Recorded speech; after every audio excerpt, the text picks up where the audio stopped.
to this discussion as part of our Middle East series on art market trends. This builds a regular webinar across the different topics we've covered over the recent months and years. Delighted to bring you something today around the art market. We've got an expert panel assembled for the next 60 minutes for an interactive discussion with advisors from multiple jurisdictions. Delighted to have the session today sponsored by Queen's and also by Cadell. We're going to hear from Tom and Richard in a sec, and then we're going to introduce our panel before we get into the discussion. As always with PCD content, love to hear from you in the chat and the comments. Let us know what you're thinking. Take advantage of the fact you can ask these experts any questions you like about the art market, and we'll see if they have an answer for you. So just to tee up the session today, I'd like to welcome Tom Wood, Head of Operations at Queen's in London. Welcome, Tom. Hi, David. Yeah, thank you so much. As you say, I'm Tom Wood, Head of Operations at Queen's. We're a London-based fine art specialist and logistics company. So we spend most of our time advising private clients, galleries, and institutions on the logistics required to move their priceless works of art, antiques, and collectibles. We usually assist clients with sort of shipping, storing, and packaging their works, whether we're working with a gallery to transport works around the globe for an exhibition, or a family office to move works acquired at auction. We handle all customs paperwork, and we provide full end-to-end management of the process from collection to delivery. Okay, terrific. Well, great to have you with us today, Tom. Richard, it was great to work with Cadell on a number of live events over the autumn, but those who don't know yourself and your business, why don't you explain it for us now? That's great. Thanks, David. We are independent art advisors. I know everybody says that, but we really are. We don't deal or broker or take introductory commissions. We deal almost exclusively with private client lawyers, trusts, family offices, and their underlying clients. Vast majority of what we do is selling art, selling collections through a bespoke tender process. We have 27 sector experts, so we're quite familiar with most aspects of the art market. And certainly we've handled a number of collections out of the Middle East over the last few years. And in fact, I worked in Qatar for the Qatar Museums Authority for 3 years, a few years ago. So quite familiar with it. Perfect. Well, thanks for joining us, Richard. Just to come to some of our expert panel today, Chris Haywood from Charles Russell's Speechlys in Dubai. Chris, it was great to meet you in Dubai at our event. It'd be great to hear a little bit about your practice. Likewise, David. Thanks very much for inviting me. It was fantastic event. So I work for Charles Russell Speechlys. We're a tier 1 international art practice. Team bulk of it is based out of London, but we operate across the world, and I am the head of the practice here in Dubai, based here full time.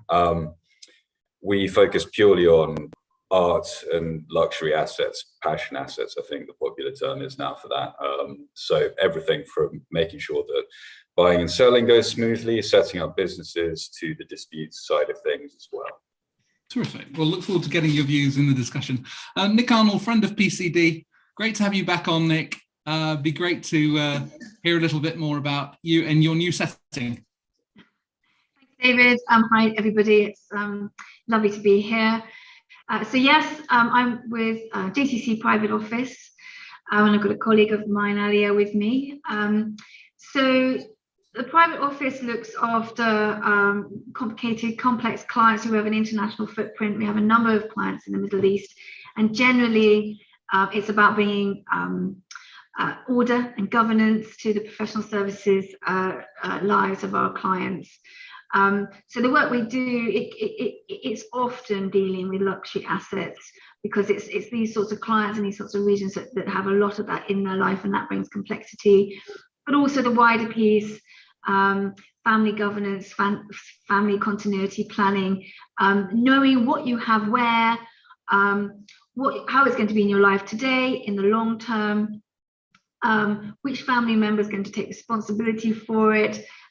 Maybe it should be structured in a certain way so that people don't have to worry about it themselves. So quite a broad range, but generally pretty complicated clients who need a bit of help from the sort of people who are on this call. Great. And finally, last but not least, Alia Haskouri from JTC in Dubai. Welcome, Alia. Nice to meet you as well at the event. But it'd be great to hear a little bit more about you and what you do in Dubai. Thank you, David. It was lovely to meet you in person. I am based in the Dubai office of JTC, and we work with private clients to help structure and implement succession planning. So often very complicated families across jurisdictions.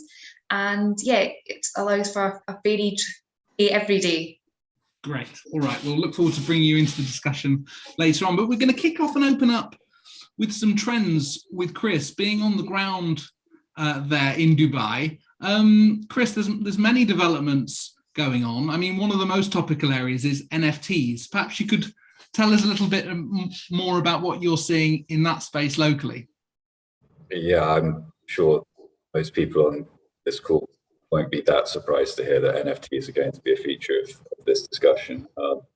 I don't think Dubai is an exception to the global market here. NFTs are obviously taking over entirely. I think post Beeple, everyone is trying to figure out what Instagram posts pictures of their cat, phone calls to their grandma they can mint and sell, and it's largely the same story here. We've got lots of new businesses that are interacting with galleries. People like Moro, Al had their opening evening nights about a month ago now.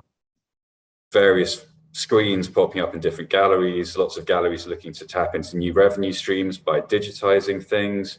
NFTs obviously help them to do that. So there's an awful lot going on there. Plus there's been a bit of a legislative shift recently with regulators on the financial side looking at engaging more with crypto and enabling people to produce that and manage that in a more predictable way, which never used to be the case. It's part of a theme, isn't it, in Dubai, is to try and make it accommodating for business opportunities in whatever field. And I imagine this is another area in which authorities are trying to make it Dubai a venue for these kind of transactions to take place. Yeah, definitely. I mean, the push for this region to be a venue full stop is immense. And there are slightly more tangible trends, I guess, as well that you could point at. So I went to Art Dubai this year. Abu Dhabi Arts just happened. There have been gallery openings throughout this entire month. And there's lots of fun things happening. One of the more interesting ones, I guess, for anyone who's following things like the return of the Benin Bronzes and the possibility of Nigeria and West Africa being a center of art and culture in the future.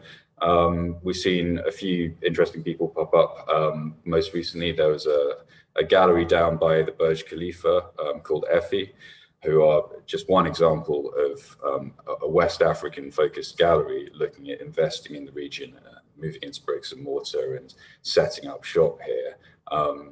We have some galleries like Aka Project, for example, that have been here for a while, but that's a global trend. People looking at art that's not just diaspora US African art, but West African art, like Ellen Natsui, who actually Effie had on show.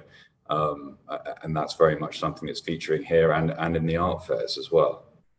Well, it's interesting because there's West Africa connections into Dubai in many different fields, whether it's in real estate, banking. There's a lot of the professionals that I speak to. So I suppose this is another aspect to that, isn't it? If there's more residents in Dubai with connections to the regional people regularly visiting, it's another string to that bow that will drive behaviours.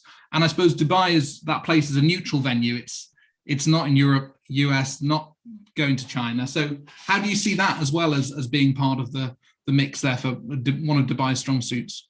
Oh, absolutely. I mean, I think it's one of the strongest aspects of this place's offering.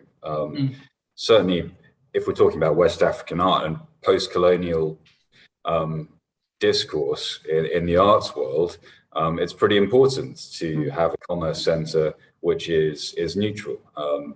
London, US, obvious reasons, probably going to be less important, other than as places where things are deaccessioned. So there's an opportunity here for the region for sure. Equally with changing times, I suppose, in the East and Hong Kong and unpredictability with the pandemic, it is a really interesting proposition for trade in the art world. And it is well set up to deal with things like contracts, disputes. We've got the infrastructure here, as you and all of the PCD members know, I think. Okay, thank you. Richard, just to bring you in, what's your perspective on the trends? You've been following the market and have deep knowledge of the market over many years. I'm not going to talk about NFTs, I have to tell you. I think they will be a thing of the future, and they are important. I think no one knows actually how important or how to price them. I think when the content, apart from grannies and cats, becomes content of enduring value, then I think we'll get involved and we'll have something to say. Until then, I think it goes under the heading of speculation. But it's interesting to see. It's certainly a big change. It will be around long term, and it's something that we will all need to get our heads around properly, as opposed to as a way to see we can make money or lose money quickly. I think jumping back to my world, having been involved in various degrees for 10, 15 years, I think we have seen enormous change. There's always been a drive for the Gulf to be a destination. And I also see, so you can see these different worlds. So the push into fairs, into museums, especially into museums, into gallery world is really about making some nations and some cities more than a fly-through state, and it's been hugely successful, massive amounts of money, and some fantastic fairs have been there, and the museums are really world class. So that is all great to see. I think when I was working at Christie's, we started the sales there 15 years ago, and we're really selling material that Americans and Europeans were buying, even though it's being sold locally. After that, and over the years, a local market has really taken hold. It is modest in size now. I think the auction world is in the mid-20s, early 30s, and COVID has obviously not helped at all. But there is a strong local sales now, and the sales do not include the obvious Western art as well. It is all now of regional content. And just to echo what you're saying beforehand, especially the contemporary end, it's a fantastic venue for showing diversity, which is so looked for across many markets at the moment, and it's a region that is producing some fantastic work, and many female artists coming through as well. So I do see this different world. The fair and the museum is definitely world class, and actually above many in the world class level. And whereas the art sales world it's still emerging, though now what I think we'd go from the startup into the robust, even though it is relatively small. And I think what also interesting to note there is the sales are still dominated by the traditional players. So I think I'm not going to look at last year because that was an odd year, but up until then, Persian, Iranian artists outselling everybody else by 10 times. So still being the main artists who people will buy into. Next comes Egypt. So the more established players up there. But actually, when sales went into because of COVID, online, obviously everywhere became the way to go. And that has unlocked a huge number of many more diverse artists. The Moroccans, the Palestinians are now getting it's small, but they got a foothold they didn't have before. And probably the move to online has unlocked that and allowed much greater distribution and opportunity for a wider group of artists. Okay, thanks. Chris, just coming back to you on the gallery front, I mean, in terms of where galleries decide to set up in the UAE, do people go for premises in the DIFC, or is there a sort of cachet districts where people set up, or is that still not, what's your experience when you're advising these galleries on when they're setting businesses up and premises and things like that? Well, there's some change, mainly because I think there's 1 or 2 units left at Al Sakal Avenue now, so it's not easy to get space in the traditional location for startup galleries. But there have been galleries that have opened up in the DIFC for sure. Tabari there, Opera have their gallery there, for example, Sylvan and Opera. It's an interesting one because certainly when it comes to advising, it's an interesting one because bricks and mortar galleries don't tend to be the driver of most art businesses. It's normally a collector base that you already have in your premises, are useful for having presence and for advertising, and because one should, I suppose. But the real driver for the market here is the same as in Mayfair, is the same as in New York, which is most galleries, most art businesses have their group of collectors that they sell to, and it's mostly outside of gallery viewings and openings. Okay, terrific. Thanks. And Tom, just to bring you in, we heard there both from Richard and Chris around increased the fairs taking off, becoming more destinations. I mean, what does that mean for you in terms of logistical work? What trends have you noticed off the back of these substantial fairs going on in the region? Yeah, I think obviously being last year what it was, we saw a momentary lull, perhaps a month or so, where the pandemic unfolded, but the route between London and Middle East has always been robust, with clients regularly moving works to and from. So I think we naturally see a short-term spike in shipments, driven by art fairs such as Abu Dhabi Art Fair that Chris was just mentioning. But those are the kind of ones that you'll see when it comes to the shipping. I think the other point is probably over the last couple of years, especially as modern and contemporary culture has expanded within the UAE, we've definitely seen requests for exhibition movements from artists globally increase quite substantially. And the Louvre in Abu Dhabi, sorry, just bear with me. That's all right. The Louvre in Abu Dhabi, which opened in 2017, I think, for example, is quite a good one, which saw a spark of resurgence in the museum development in the UAE, with the Zayed National Museum having recently been confirmed also. I think an example from us would be, I know in January, we're working with a prominent London-based artist to transport over 30 large sculptures for a solo exhibition to a museum in Dubai. So there's definitely some traction there. Okay, interesting. And in terms of options, when you're looking at the transportation, when we were discussing this for the planning call, we were talking about the modes of travel and sustainability and things like that, choice between air and sea. I mean, how do you see that part of the discussion playing out? Yeah, it's definitely, I mean, with climate on the agenda much more as a forefront of the art world, and in many industries that with the world that we now live in, we've definitely seen an increase of number of clients looking for more eco-friendly shipping options. I mean, the obvious one is sea freight over air freight. It generates less carbon emissions, which is kind of the main point there. It is a far more cost-effective way of shipping artworks as well, but it's only appropriate when you've either got very large works or the volume is very high. So I think it tends to be more appropriate when galleries are looking to move exhibitions in that sense, rather than maybe your private clients are looking to, to move a small collection or to, post sales for galleries and things like that. And shipping, there's widely reported, issues around accessing shipping and logistical delays. Do you see this filtering through into your world, or you can generally be planned for and accommodated, or other options found? I think so. The leading up to the sort of the end of the year with Christmas, we always tend to see a huge increase in air freight rates. They tend to be very out of our control. So that's when the airlines are very limited on space.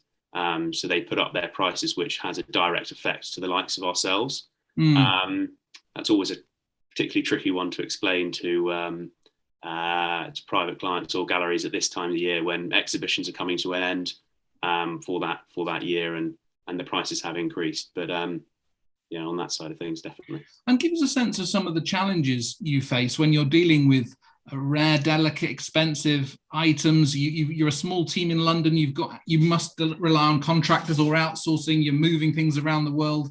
Give us a sense of what kind of what you do in order to protect the assets that this precious cargo that you're moving around.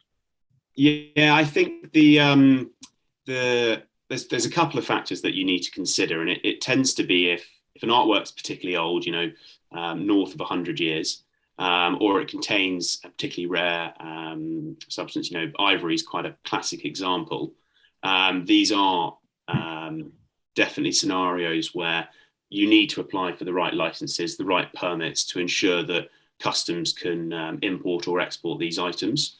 An example for us would be a colleague of mine is doing or exporting a piece of furniture from South America to the UK, and it includes snakeskin. So in that scenario, you've got to look at the exact species that are involved, apply for the documentation, and obviously it's never hugely straightforward if a piece of furniture or a work of art has been created many years ago to find out exactly which species are included in it to ensure you're applying for the right licenses. But it's something that we're sort of very comfortable and used to.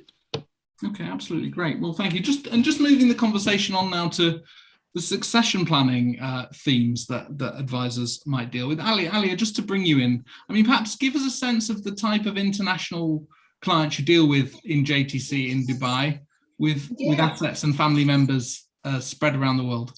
Okay, yeah. So as a starting point, we have a lot of Emirati families, but they tend to have a US element because they go there for education, they end up staying there. So you might have 5 family members here locally, a couple in the US, a couple in the UK. So when you're looking at succession planning, we have to look across the borders. We have to make sure that everything's in place to ensure that succession planning is in accordance with location of each beneficiary. Obviously, when you've got the US element, you want to make sure you've got the relevant expertise on the ground there. JTCs, we're lucky at JTC, we're in 25 jurisdictions. So that allows us to help our clients across all these jurisdictions. And if we don't have a presence there, we have a business partner there that can help us. Okay, terrific. And it'd be interesting to hear a little bit more about foundations. I know that locally new laws being created allowing these new vehicles, and it'd be interesting to see how you see them being used. Yeah, it's really nice actually, because I've been living in the region now for 8 years. And before we used to have to look at other offshore jurisdictions to have the relevant structure put in place for our clients. But the foundation was introduced. It's in 3 different free zones here in the Middle East. So we have it in the DIFC, Dubai International Financial Centre, where I'm sitting just now. We have it in Abu Dhabi, so the capital, Abu Dhabi Global Market, and Ras Al Khaimah, BAC ICC free zone. So the foundation it's like a hybrid company. It's treated as a company. It has its own legal personality. It can be used for a founder would incorporate the foundation so they can have the asset in their own name, the piece of art, whatever the luxury asset may be, or they can have it in the name of their beneficiaries. It's just allowing a local option rather than having to look out of the jurisdiction itself. And they've definitely picked up. They're extremely popular the last few years. I mean, Chris, are you seeing foundations being used increasingly for local assets, or what's your observation on the legal side? I haven't actually come across that many personally, but that's more probably down to the nature of my practice rather than the lack of popularity or something like that. Not a problem. Alia, are you seeing foundations then being used alongside structures for international assets? When I speak to people, that's often the way they... Yeah, and you've also got, for example, ADGM have a special purpose vehicle, and that can be used to hold art or shares. And it's an alternative option to what would have been Cayman and BVI previously.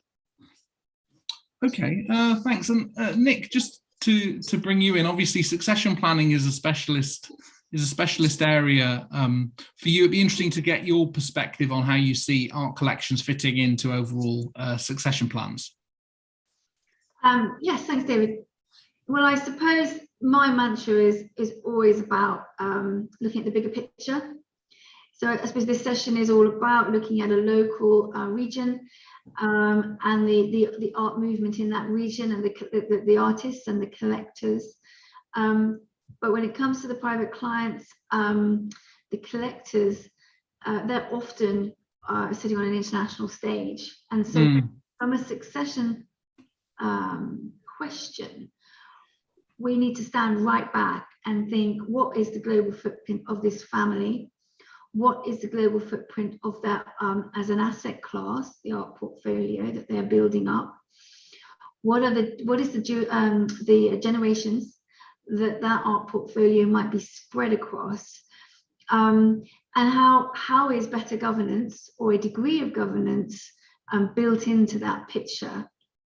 So I spend a lot of my time sort of almost saying, whoa, everybody, let's just take a moment and think about what's really important here to any given part of a family. And of course, when we're talking about an art portfolio, that is a very specific part of a client's life. There might be much wider aspects of their succession planning that need to be considered in terms of family business, the family wealth, the wider aspects. And so it's looking at the art portfolio, it's slotting it in to the overall plan, but it's taking time to think about the quite unique issues that come up with an art portfolio. It might be that it's been built up over time by one part of the family, and in terms of succession, how are the people that need to continue that art portfolio going to take on that responsibility? It is a responsibility, and it is a responsibility that may be on the one hand cherished by the second generations that come, or completely they've got no empathy for it whatsoever. And a lot of that will come down to the degree to which the family is integrated in the first place, and that the sentiment, the values, the things that drive the family are spread out throughout the family DNA, or actually kind of in siloed pockets. I have one client who, when she inherited a slice of her parents' art portfolio, really took it very seriously. And we worked with her to map the footprint of the art portfolio across the globe and give it a really clear tax profile as to what assets were subject to what tax regime, in what place, what did it mean, what did it mean in life, what did it mean on death, what did it mean when we bought or sold the items, so that she could have some idea as to what was coming down the road for that portfolio that she now was the custodian of. But actually she was only one custodian. She had two siblings, neither of whom cherished the idea of having to take responsibility for their side of the portfolio nearly as much as she did. So actually she did all the hard work, and we worked with her to get some governance over it, and then they pretty much copied it and said, well, we'll just have to do what she does. But actually then they had quite different parts of the art, different types of art in different places. And that is when I very much would need to link in with other advisors to say, I don't know the difference between let's say an ancient piece of art that's come from this region, or a French piece, or modern, or whatever, but it has to be glued together with the governance plan. Could I have some external advice, please? And let's work together. Thank you. And Richard, that's a perfect moment to bring you in, sir.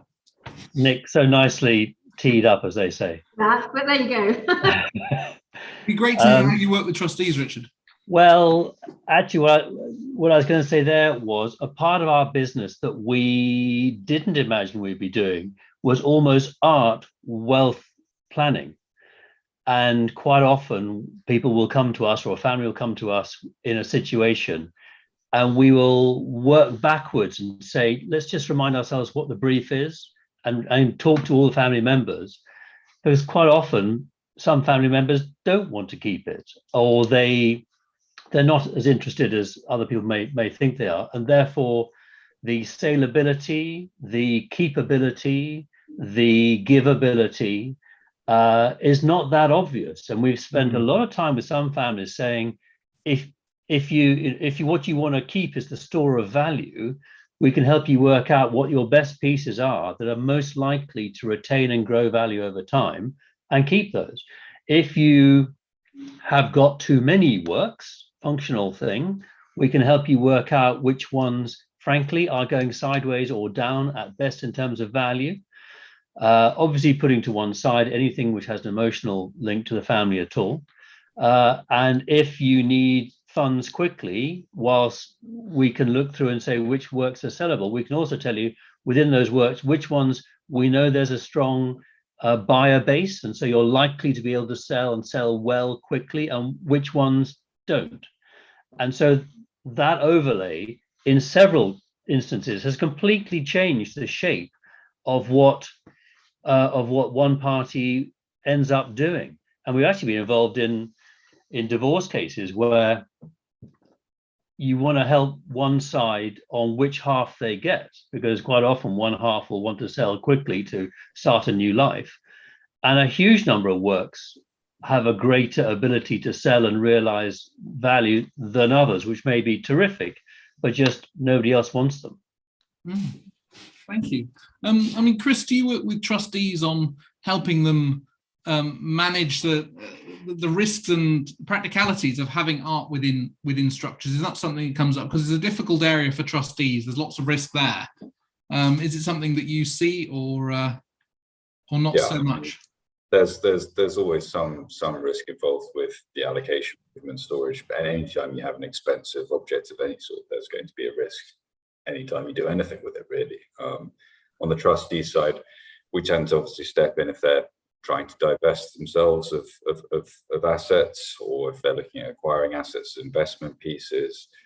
And again, it's exactly as Nick and Richard are saying, it tends to be, it involves a number of different experts across the field to make sure that valuations are all right, provenance, etc. The assets are fully understood, and the goals of the trust and obviously the needs of the beneficiaries are fully understood before any of this happens. And it is unfortunately one of those areas that tends to go wrong reasonably often, but that's the nature of the beast, I think, when it comes to assets that people are very, very taken by. Nick, there are some challenges there, aren't there, for trustees in administering structures with art assets? Have you seen that? And what would you flag up as some of the key things that trustees think about? Well, fundamentally, a trustee has a fiduciary duty to protect the assets for the benefit of the beneficiaries. So that's the core place that you're coming from, and you're dealing with an asset class that, if you're looking after your clients well, you have an empathy for, or at least an empathy for the client, the beneficiary's interaction with the trust assets, but we're not experts in it. So things like, Tom talked a bit about an increased degree of movement around times of year, wanting certain things in certain places, maybe in a rush. With movement comes cross-border issues. Now, from a tax perspective, I'm always looking out for those, and I will want to make sure that we can do things in the right way. I've moved art by train rather than by boat, not because of water and time. It was because specifically the tax profile of that art was of a nature that to move it through Europe on the train was better than doing it by sea. And I needed local support to make sure that we got that right. The piece that we raised about the licenses, the non-tax side of things, the art heritage side of things is almost more important, because if a jurisdiction doesn't want a piece of art to leave that jurisdiction, they will be very, very serious about it. And I've also had clients whereby the piece of art has been impounded because it was about to leave the country, and the paperwork was not in order, and it was an arrestable offence. And this isn't a tax thing; it's a regional heritage thing. And seeking the right license, they may not have even been given the right license if they had sought it, and then they would have known quite clearly that jurisdiction's opinion on the degree to which that item could move around, and then you have to act accordingly. Taking certain artists out of certain jurisdictions needs a lot of work. So we can't take a purely administrative approach as a trustee. Items like this under our under our fiduciary service, we have to take it much more seriously, especially as clients are doing more and more these days in terms of global movement of items. Thank you. And Tom, have you seen art on a train? I'll come to you in a second, Richard. Tom, have you seen art on a train? Have you seen any unusual demands for getting art moved around to get it to the yacht and things like that? Is there anything from the back catalogue that springs to mind? Very interesting. The train comment, I was going to say, it's a very uncommon one to come up. No one's entirely sure why that sort of hasn't been explored yet, but it's, I suppose the four methods of transport are, for us as humans, are air, sea, road, and rail. But rail is kind of the only one that hasn't been seen to really move objects of our kind in. So maybe the resources aren't in place yet, but it's one for the future. Thank you. Richard? I wanted to make sure he didn't put it in the back of his car. Yeah. Well, so what I was going to say was, and this is really bigging up Tom here, which is from our perspective and from the client's perspective, the riskiest point of an artwork's life is when it's moved. So please, please, please get great shippers, take time, spend a huge amount of money doing it. It's, that is where the risk is. Much more than theft and fire.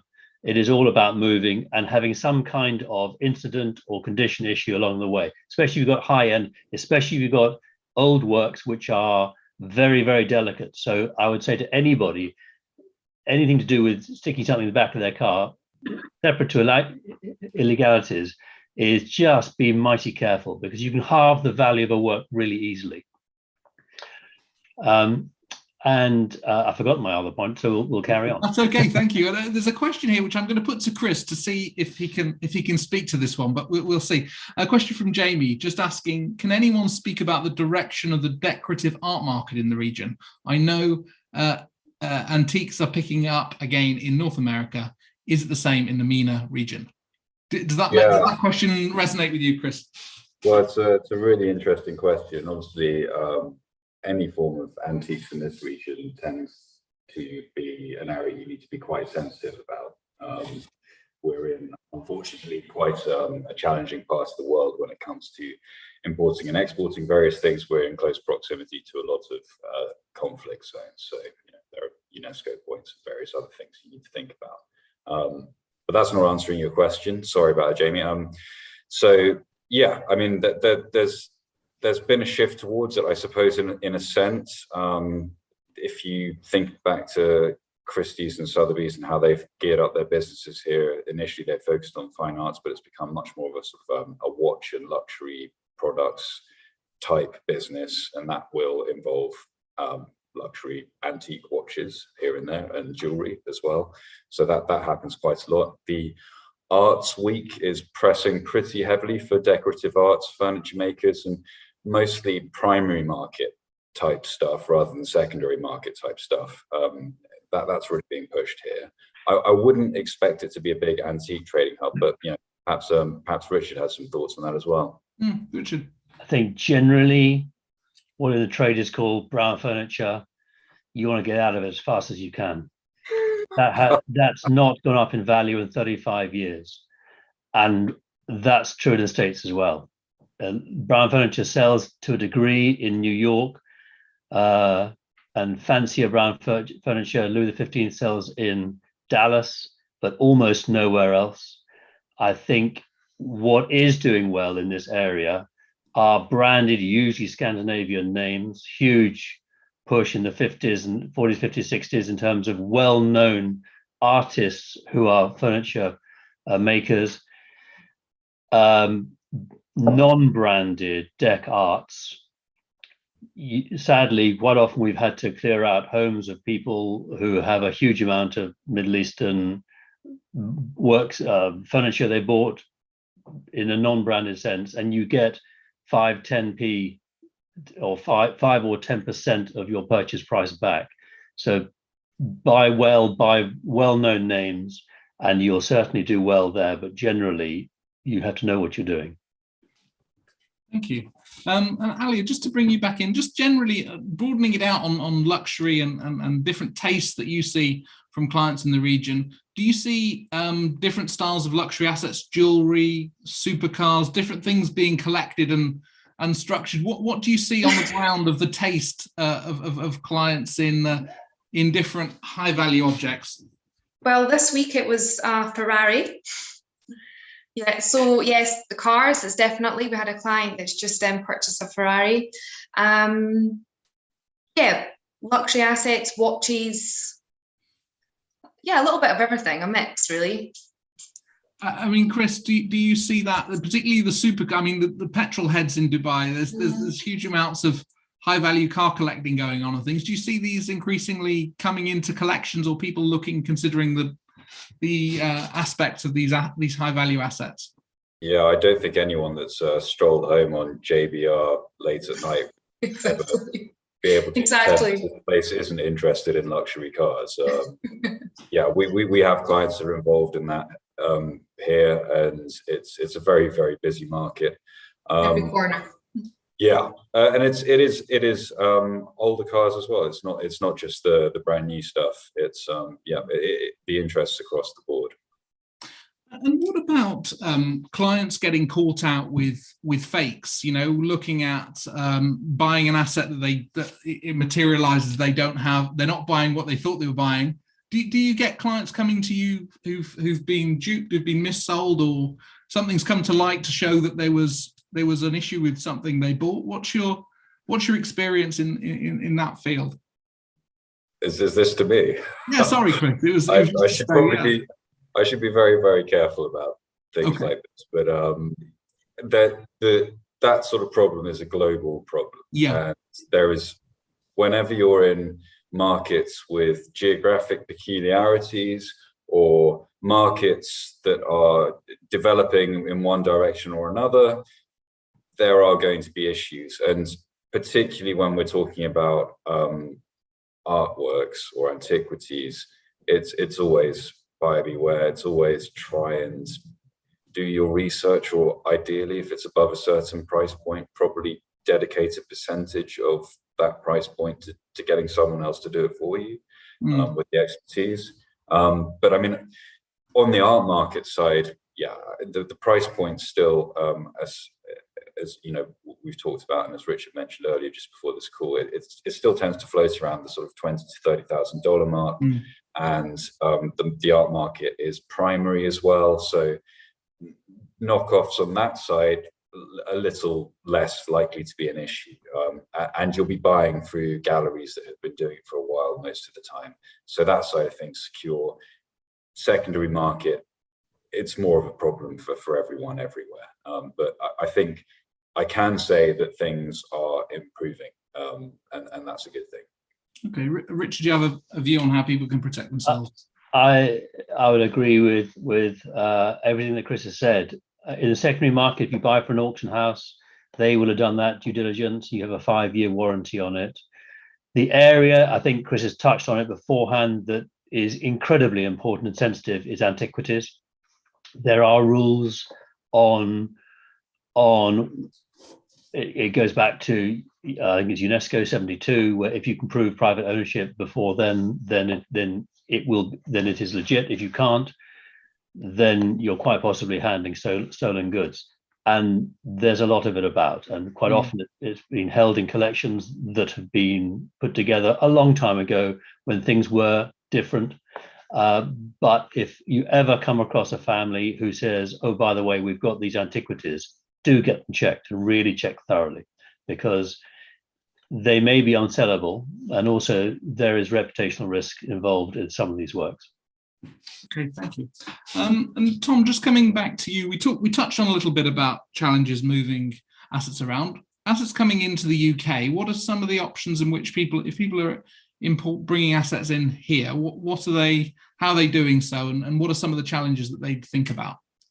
Yeah, there's a couple of factors when coming into the UK, and I think the main sort of one I'd like to mention is you can use bonded storage, which is something that we have. So we have a customs warehouse facility that's approved by HMRC.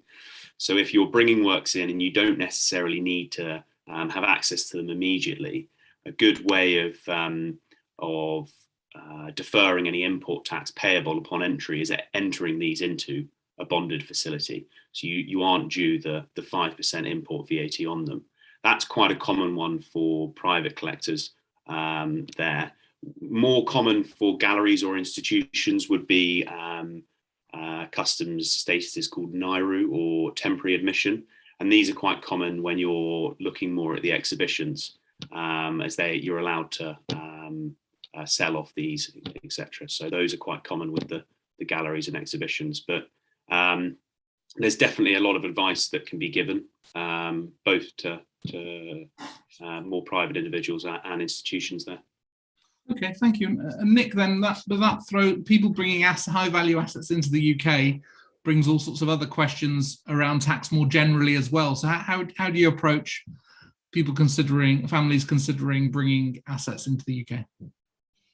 Well, specifically for the UK, knowing the tax status of the piece of art and the tax status of how it's going to be used and the tax status of the owner. So bringing all those things together gives you your picture. And then if any one item of that changes, so if Tom was saying, his original reason for bringing a piece of art into the UK changes, you absolutely need to stay on it because it will change the tax status. So you might have a relief, which you can rely on, and then you've kept it in the UK because you decided to keep it yourself, or you were just showing it, but now you're going to sell it, or it was in a customs warehouse and you're going to take it out. All of these things need to be kept an eye on.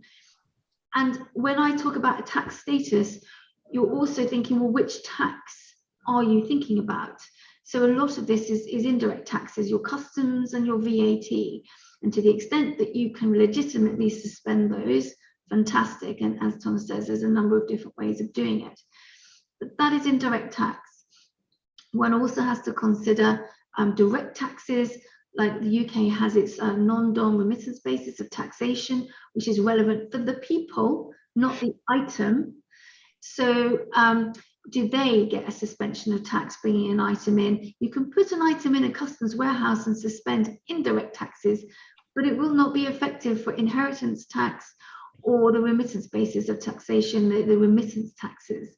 And so what is key here for me is when we were all pulling together, giving our advice, that everybody is as full as possible with the picture.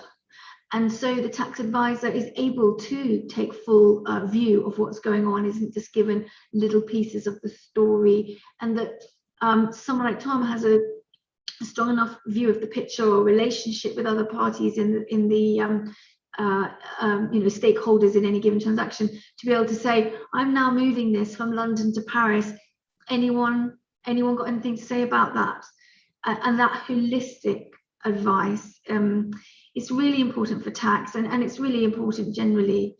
I bang on about that governance piece quite strongly, and I feel so strongly about it. I've moved into a role where I seek a much higher level of joining up of different advisors and getting the right advice. And if you can just get the right advice from the right person on the right topic, less problems will happen, especially with a complicated jurisdiction like the UK.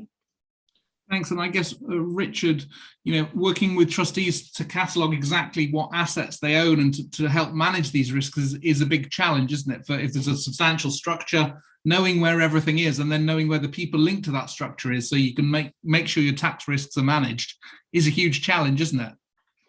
Well, it's logistics. Start with a list. People move things, give things away, all the usual stuff. And in everything we do, we always start with the same phrase, which is it starts with a list. And also, you do know this is the list. And so quite often we will send someone out just to make sure something is where they think it is. And then the process of just making sure that what someone thinks is something actually is that thing before you then start any planning process, because quite often we'll add significant value, and the inverse when you realize what someone bought may not quite be what they thought they bought. Alia, just to bring you back in, I know JTC have within the private office have a tool that helps people understand their sort of personal balance sheet and their total wealth. I imagine this kind of, in this scenario, art is just one asset class you could look at amongst a whole range exactly. It's a system called Edge, and it allows a client to have all their information stored in one portal. They can have it on their phones, on their laptops, and it's just a really nice tool to assist, especially if you're working across global jurisdictions with numerous advisors. You can also give them access to your full portfolio with all the details there. I imagine, Nick, as well, that's something that you're finding useful as you come into JTC to talk to clients about, because there's this challenge of administration is a huge one, cataloguing out all the assets underneath structures. Well, that's yes, absolutely. And it's, I mean, obviously there's a fair bit of work to identify and control that data. But really it's about the experience of the client and being able to access information from anywhere in the globe. This is the sort of thing that clients are expecting, my generation, let alone the next generation that is glued to their apps on their screen. We as a private office, we have to be able to give clients a way of understanding which parts of their lives they've got control over, see it all in one place. And what Richard just said there about actually knowing what item is on what wall or on what yacht or in what house. Clients really do forget this stuff. They literally forget that they own X. And so if you don't remember you have it, how can you record it, keep it in one place, and control it? So data in all aspects of our clients' lives is becoming increasingly important. Yeah, so Edge is great for that. And I guess understanding the parameters of the personal assets and the trust assets, people might feel like, oh well, they confuse the fact that the painting on the wall, it's not theirs, it's the trust asset, and there's a real difficulty, isn't there, in making sure that that's well understood, I guess, with clients that feel emotionally attached to these objects. Yeah, I mean, that's an age-old classic, yeah. that someone's tipped up to Christie's to sell a piece of art and they don't actually own it, which is a real thing. And I said, I come back to governance again, and I come back to all of us as advisors, both the people here that are talking and the lovely people that are watching, that we are part of an industry that needs to look after our clients, and we need to pull together to do that, and educating our clients as to the structures that they have in their lives and the impact that has, and that they can still enjoy assets, but actually, you don't actually own this one. It's part of a trust structure for asset protection purposes, to keep it in your family for the long term. And frankly, you're not allowed to sell it actually, and you're not allowed to put it in your car and move it across because you want to have it in the on the wall in the French chateau for the summer. It's too valuable for that. So sometimes we do end up being a bit of the police, but it's easier when everybody understands the position a bit better. Great. Well, just as we come on to the end of this hour, just going to come to Richard for some closing thoughts as we wrap up the discussion. It's been a fascinating hour, lots of learning points. I think what I would say is it's a vibrant sector of the marketplace. It has been for a while. The investment in the fairs and the museums is fantastic. Investment in the trading hubs is fantastic, in the dealerships that's going on. It's great from my side to see that local artists are making their own way under their own steam, and there's repeat purchase going on. They're not being supported or subsidized. And that is fantastic, and genuinely joining mostly the contemporary global art market. So it's fantastic. It's great for everybody. It's really, really good. Terrific. Well, thank you, Richard. And Tom, just coming to you for some closing comments. Anything to leave the audience with today? Oh, I think it's been a really, it's been a good hour and a good conversation having all of us together, and some very, very valid and interesting points from both the guys over in the UAE and us over here in the UK. Well, terrific. Well, thank you again to Queen's and to Cadell for sponsoring this session. Thank you to our expert panel for your views and input.